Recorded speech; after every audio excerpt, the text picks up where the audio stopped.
on the cabbage? Tonight's story. Daddy, where's my feet on the cabbage? Tonight's story is a story about a man who thought that he might have a robot living in his house secretly without knowing it. Once upon a time, there was a nice man who had a little boy and a wife. And every day, the man would go to work in the town. And then he would come back in the evening.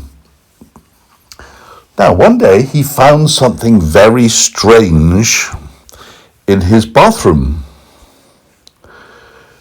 On the floor were a few screws and a few nuts and bolts,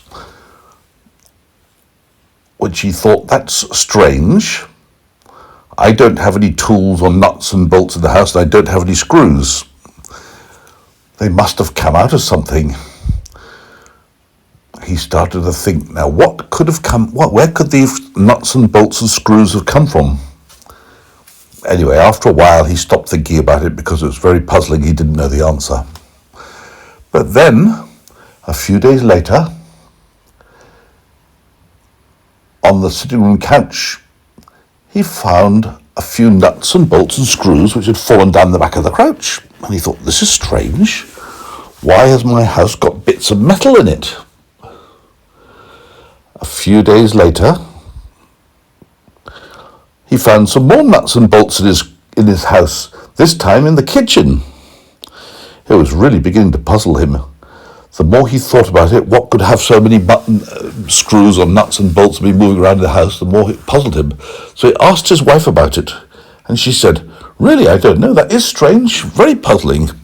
She really didn't seem to know. Then he asked her again the next day, and she said, I don't know, it's a big puzzle. Well, he started to think that maybe there's a secret robot living in one of his cupboards or behind the walls. Puzzling, he thought. Perhaps there's a robot in the house. He decided to ask his little boy, who was only very, very small and couldn't talk properly, so he wasn't sure if he'd get a good answer, but he thought he'd try. So he asked his little boy, have you seen a robot in my house? And the little boy, who couldn't really say very many words, just say words like teeth and bed. But his little boy said, bot. He couldn't say robot. Teeth. Cupboard. The man said, you've seen a robot in the cupboard? Teeth, said the little boy, pointing to his teeth. My God, thought the man, it must be a robot with big, sharp teeth hiding in my house. And he looked around in the various cupboards, but he couldn't find the robot anywhere. He decided to share the information with his wife to see what she'd say. Is it you?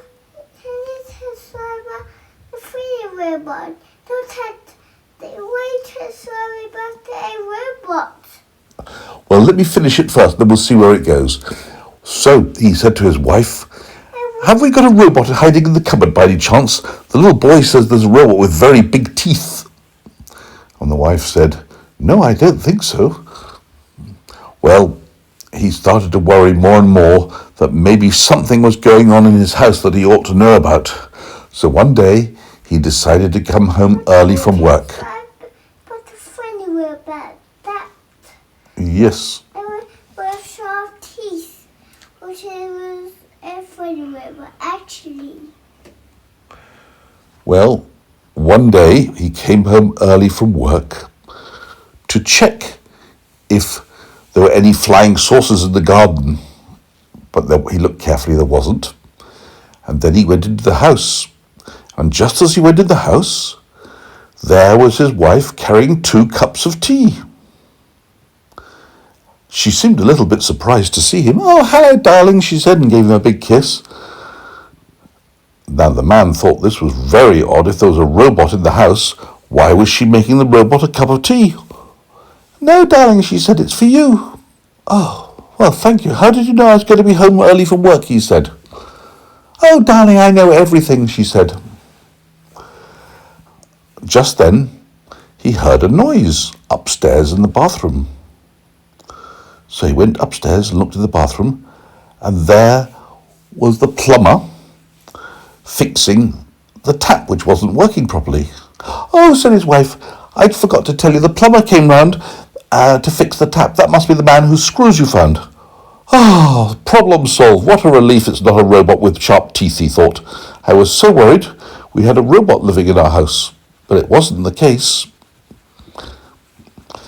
Well, from that day on, he was a lot happier, and now whenever he found a screw in his house, he knew it must have come from the plumber or the electrician or the carpenter or one of the workmen who'd come to fix things in the house, and he was very relieved.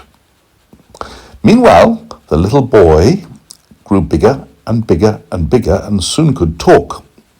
So he asked the little boy if he'd understood the question correctly when he said, "Have we got a robot living somewhere in the house?" And the boy had said, "Cupboard, pot."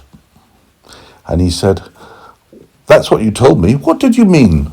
Now the little boy could talk properly, so the little boy explained, "Oh, Daddy, what I wanted to tell you is there's a robot in my cupboard." "What?" said Daddy.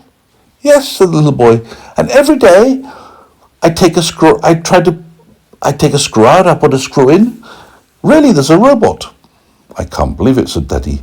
So he opened the door of the cupboard, of his bedroom cupboard, very carefully and looked inside, and sure enough, hidden under a blanket was something made of metal, which went clank, clank when he touched it, and rattle, rattle when he shook it, and he pulled it out, and guess what it was? A robot. It was indeed.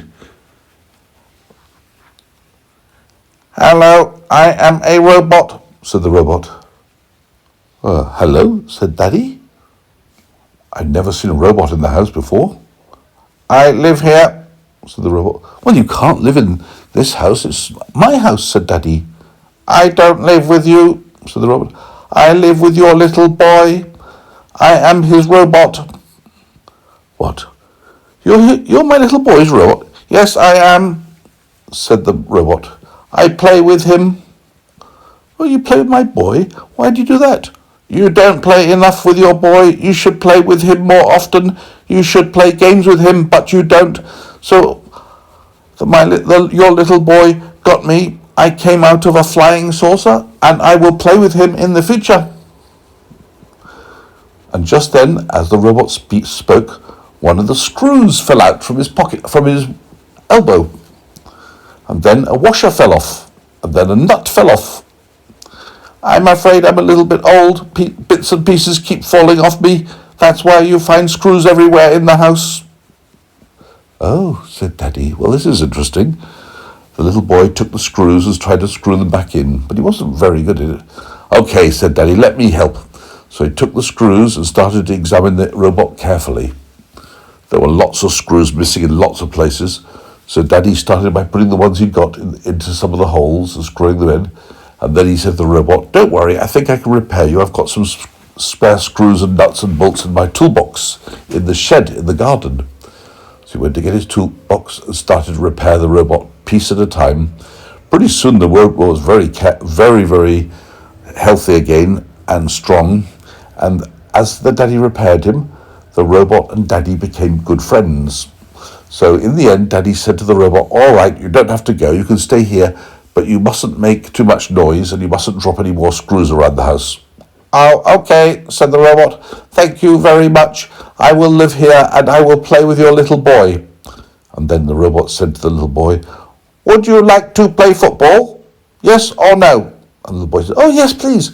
So out the boy rushed into the garden, and the little boy followed him clankily, clank, clank, clank, clank, as he walked out. And then they started to kick the football. The robot kicked it, kick, and the little boy then kicked the ball back, kick, and the robot landed on the robot's head, doing, and then it landed on his knee, bong, then he kicked it, ding. The robot's body parts seemed to make a noise, but the little boy and the robot had a lovely time playing football, and the daddy realised that he must keep this little robot for his little boy because it was very useful. It made the little boy happy as anything to play with somebody. And that's the story of the robot. But I forgot to tell you where it came from, because maybe I should tell the beginning. Long, long time ago, from outer space, somewhere in the distant space, the name of the planet we don't even know it, landed a flying saucer. It opened its doors, and the robot got out to look at the planet Earth. But then, suddenly, without warning, the door shut and the flying saucer took off and flew away, and the robot was left there on planet Earth with nobody to look after him. But one day, he came across the little boy that we're talking about, and the little boy wanted to keep the robot for his very own, so he took him into the nice warm house and hid him in his cupboard. And the robot had a lovely time in the cupboard and was very happy. And the little boy stayed with the robot and lived with his daddy and mummy, and they were all happy ever after. The end.